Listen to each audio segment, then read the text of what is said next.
Hello YouTube, this is Matt Pullen, and it is time for another subscriber submitted game. This one I believe is number 4, and it was submitted on the Greencastle Block Facebook page by Stefan Effenberg. And this is a game from a German league. And we'll just jump right into it. This is a Benoni type opening. So it starts out as a King's Indian, but instead of playing e5, black is playing c5, and now white closes the position with d5. And Stefan, our subscriber, is playing white, and his opponent is not playing white. So this these Schmid Benonis, where black has the pawn on d6 versus white's pawn on d5, and he's fianchettoed, but the e-pawns are still on the board. They've not been exchanged yet. And this this creates some interesting possibilities for black, but it also sort of gives him a cramped position because he struggles from the d7 square problem. The d7 square problem in Benoni type positions is that there are 3 pieces that want to use the d7 square. Black's knight from b8, the bishop from c8, and the knight coming back from f6. All 3 of these pieces would like to make use of this square, but due to the rules of the game, only one piece can occupy a square at a time. So black would really like to engineer some beneficial exchanges in order to ease his cramping problem. But I think this variation is quite playable, though. One of the main ideas for black is to, with this knight on f6, go back to e8 and then c7. Again, in the mainline Benonis, usually the knight gets to c7, but it's the other knight, coming to a6 and then c7. So from c7, the knight supports the a6 b5 breakthrough, and it also gets out of the way of this d7 circuit, so black's other pieces can use that square. So black in this position played a6, which is consistent with his idea of pushing through b5. And now white plays an interesting move here, rook b1. So his idea is that he wants to play a pawn to b4 and break through on the queen side before black is able to break through on the queen side. So the risk of this is it risks leaving white with a backward c-pawn and giving black control over the c5 square. But it's quite it can be quite combative with two sides trying to play on the same side of the board, and also steps out of any tactics with with the hanging rook on a1, so white can play for a b4 without having a knight takes e4 trick. So rook b8 is played. Again, black is signaling he would really like to play b5. Currently, there are 2 pieces supporting the b5, and white is covering b5 with 3 pieces. Although one of those pieces is needed to guard the pawn on e4. So in this position, white retreated the knight from f3 back to e1. And this is a move usually seen in the King's Indian defense main lines, where white is needing this knight to come to d3, not only to unblock white's f-pawn, so that white's f-pawn can come to f3 to reinforce the e4 pawn, but also, since when this breakthrough happens, the knight on d3 will be supported, or will be well placed to contest the c5 square. Another possible routing for the knight in the King's Indian is to come back to d2 with the idea of coming to c4 after that square becomes available. But because black has has a pawn on c5 that he can reinforce. It's not. It seems far off in the future that white will be able to play, his pawn from c4 onto c5. So this knight routing to d2 doesn't seem like it will bear fruit. So again, knight e1 to d3 is probably the right path. Although when it sits on d3, it blocks the bishop from contesting the b5 square. So I would be concerned about this knight coming to d3 and then black playing b5. Another good point of this knight move to e1 is it supports it. Well, it unlocks the bishop, so it takes any knight g4 ideas away from black.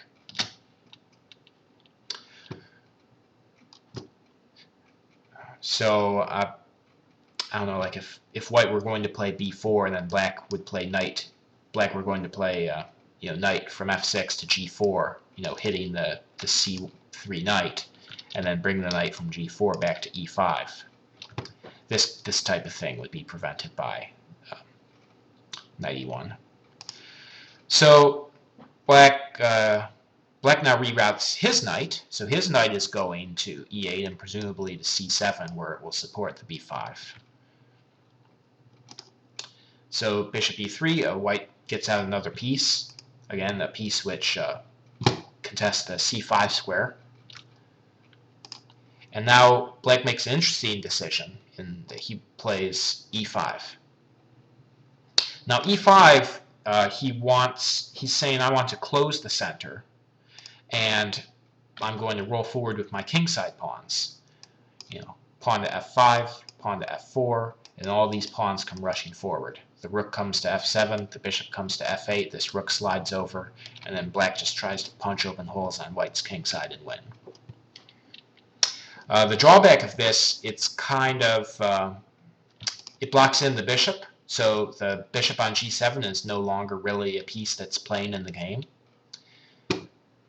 And black has already invested these moves on the queen side, a6, rook b8. He's invested moves that suggest he was going to play for a queenside break. But if white is going to be the one breaking through on the queenside, you know what they say about defense. It's best not to make too many moves on the side of the board where you are defending. And these moves, rook b8 and a6, they seem quite committal. So I don't know if e5 is the right idea for black here. I think he benefits from keeping it open.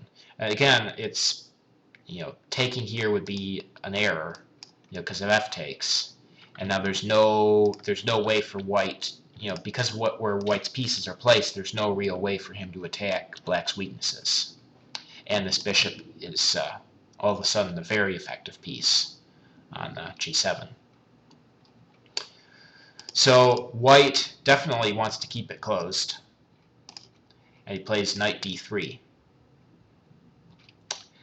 Now knight d3 does support f4 as well as b4, but f4 I think in this position will be a fundamental error because it will allow black to capture on f4, and then the e5 square becomes free for black's pieces.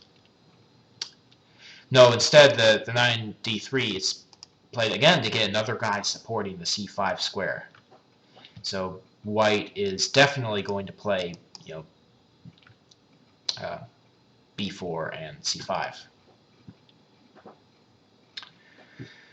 So this suggests that either black wants to maybe play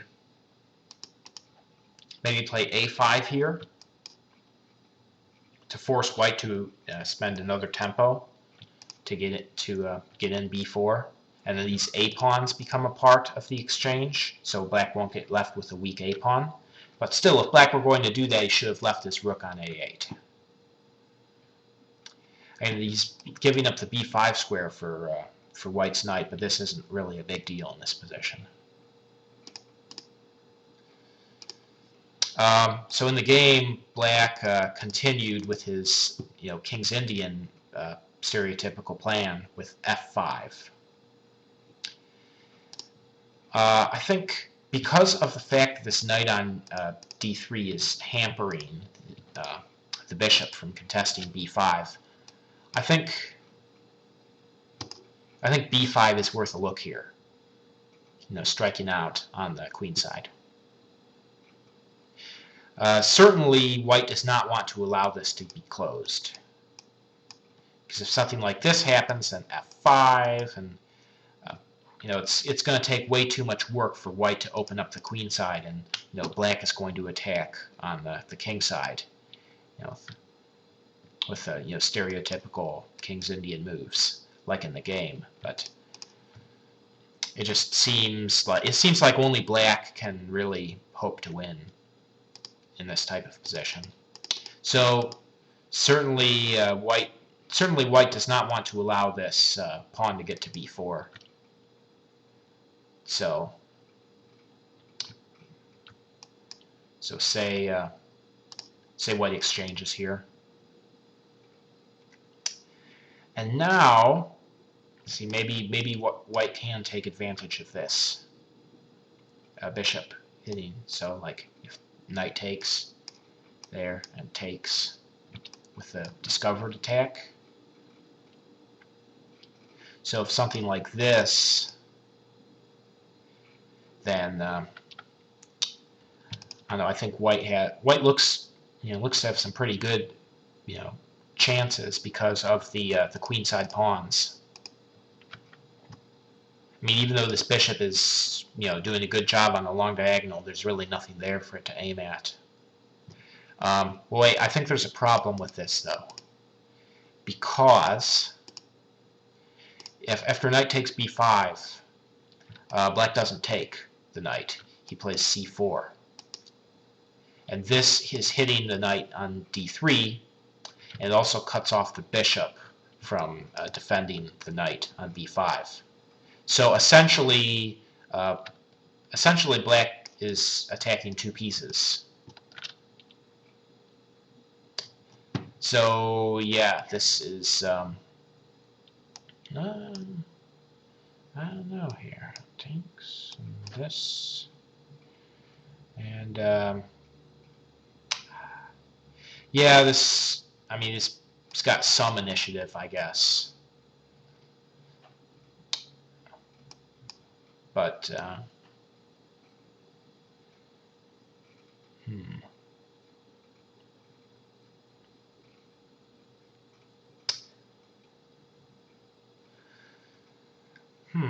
Actually, the more I look at this, the more I'm starting to think that that white may have some actual compensation for that piece.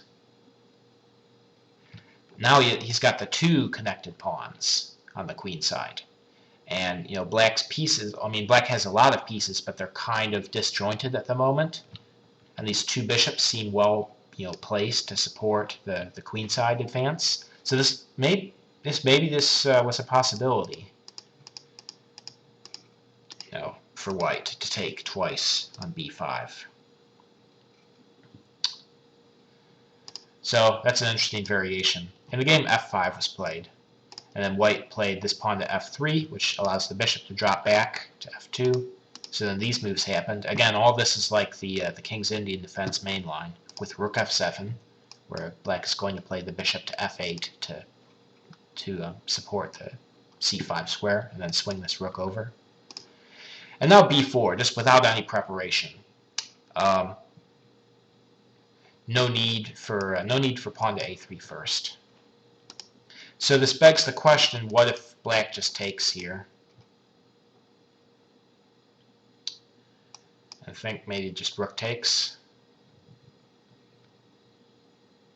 Yeah, this looks pretty good. With the idea of maybe playing, the knight a4 and c5. Maybe this queen can come to b1 and put pressure on the b file. Possibly dump a piece into b6. So that, I mean, the capture, it does give a square on c5, where black can blockade this backward pawn. But can we really hold this square? Can black really hold this square for long? Let's say b6 to hold the c5, and then knight. The knight comes here, and now 3 pieces are hitting this, 3 pieces are defending it. But then white is going to play another piece, a 4th piece, to attack the b6 square.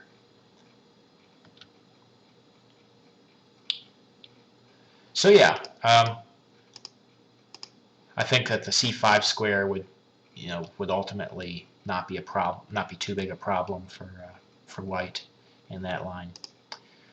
So bishop f8 is played, again defending the c5, and then knight a4, again another attack around c5, and b6. It is important to analyze b5, and I bet Stefan looked at this as well, because I think white has to be willing to sacrifice a piece here. And it definitely does not want to allow the pawn exchange and then this black pawn to get to c4, sort of locking up the queen side. No, I think white has to go in for this. B takes c5. Again, there are 3 pieces attacking the c5, and only 2 pieces defending it.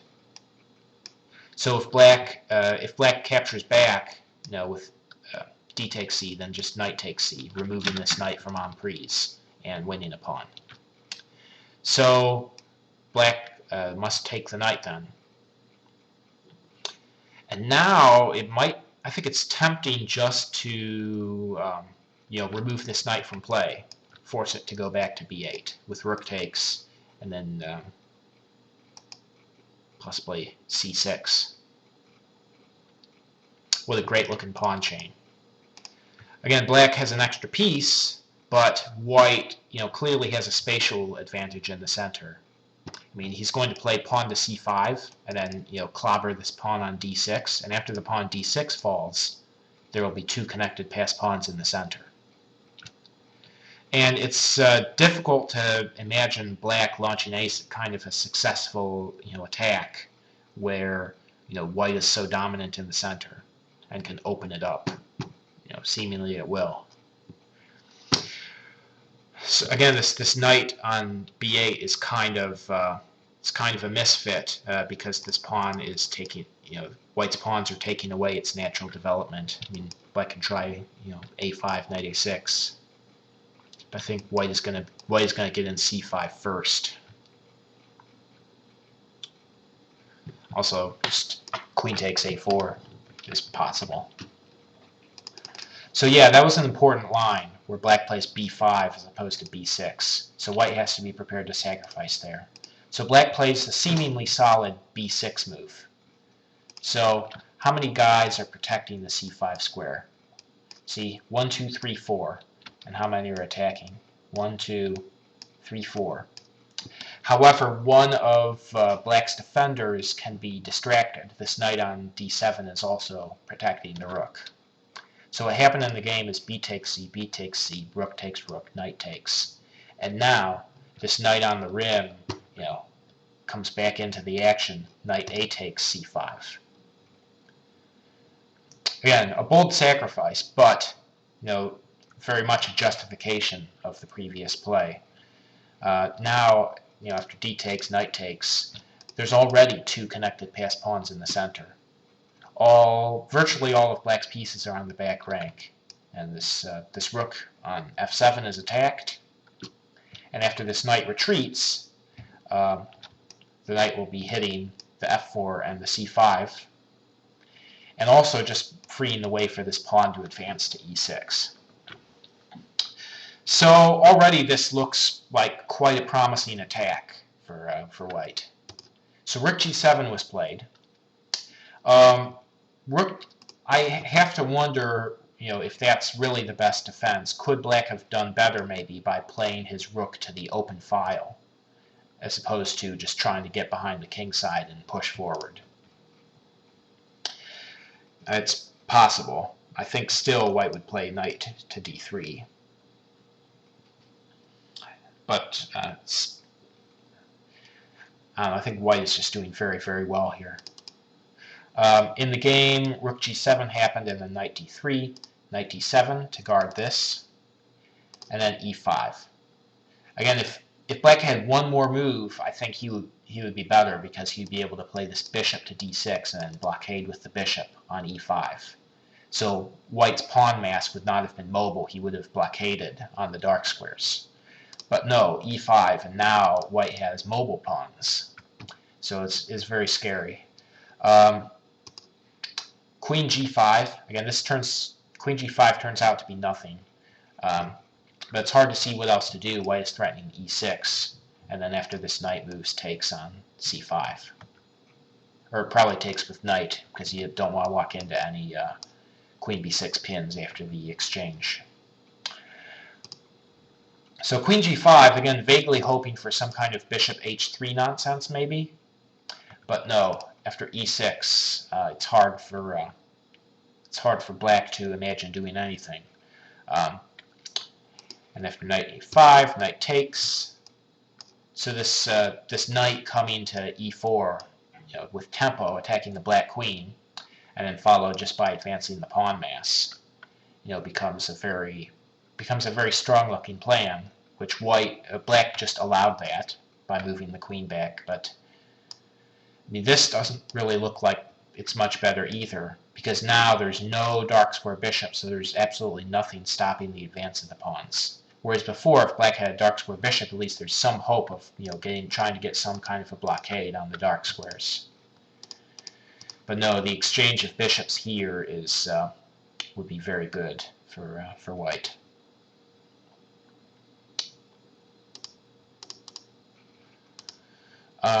So black just played queen d8. Again, showing that he's in a lot of trouble here. For knight e4, g5, bishop d4, attacking this knight. Queen c7 defending, queen a1. Again, the corner is actually the best square for the queen, because it's attacking on the long diagonal. Although I think that in this particular position, the rook on g7 is not very valuable. I think that black would gladly allow the exchange of the rook on g7 if he can get off white's dark square bishop. So by that token, what about knight takes on c4? But then I think maybe rook c1, and there's some problems on the c-file. So maybe knight c6 then? Again, if takes, then just bishop takes e6, and white's pawns have been shattered. If takes here, then bishop takes, and we're gaining a tempo on the white queen.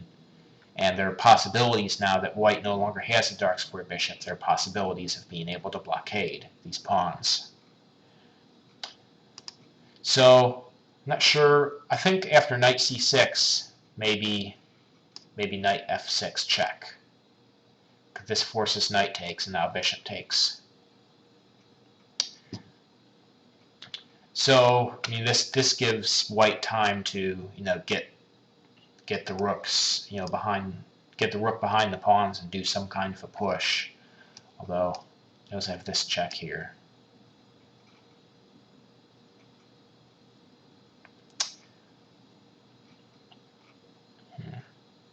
And I don't know, maybe this would have been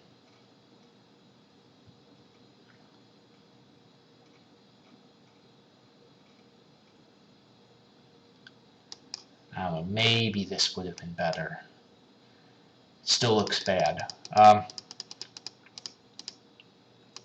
So all these moves happened. Again, black just decided to give up a piece for a pawn in this position. Just took on f3. And rook takes, rook g6, saving the exchange. c5, getting the pawns rolling. g4, threatening to take and open the g-file. So white felt he had to stop that. And then f3. Now here I think I disagree with white's next move. He took on f3, just sacrificing the bishop for the two pawns right back. So initially, white gave up a piece for 2 pawns to break through initially on c5, and then black gave up a piece for a pawn on f3. Now white is giving up the piece for 2 pawns. That's a lot of pieces being exchanged for pawns in one game. But I don't see why it's necessary for white to take here. What if he just plays the bishop to this killer-looking diagonal here, with the idea of pushing to d6 and e7? Again, this capture is nothing. Just this. Or is that even the best square? Could white maybe just play this instead? I don't know. Yeah, because there doesn't seem to be any way of black breaking through and attacking. So I think just bishop c4 saving the bishop would have been preferable to this. But again, this is still pretty good. I mean, black felt the need to give up a piece for a pawn again, taking on e6, and takes, and rook takes. So all the smoke is cleared. I don't feel that. I mean, still white has a good position. He's up 2 pawns, and black has almost no protection for his king. So you can't complain too much about that. But I don't know, I get the feeling that white didn't really make the most of the position. But it still is a good position. White plays check, and black blocks, and there's an exchange. And then queen f1, again aiming for the c4 check. Also maybe taking on a6.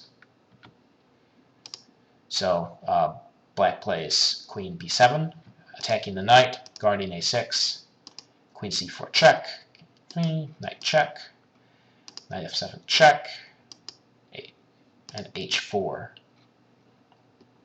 So I mean, this game wraps up fairly easily. For queen check, it turns out that there's just never enough squares for the black queen to check the white king. Knight check. And there's an exchange, and then the queen goes to g8, threatening mate. So king h9, and just takes the knight, and the rest of this is pretty easy. Queen check, king h3, and black resign, presumably because he has no effective queen checks, and he's concerned about queen h7 mate. So that was a fascinating game, which really, I think you can really learn about breakthroughs, with pieces being sacrificed for multiple pawns, by looking at this game. I think it's a good example of how white can really try to attack the the King's Indian style structure with with a sacrifice in the center. Again, black didn't play the most precise moves. It looked like he was kind of mixing systems, but still is a very nice win for white.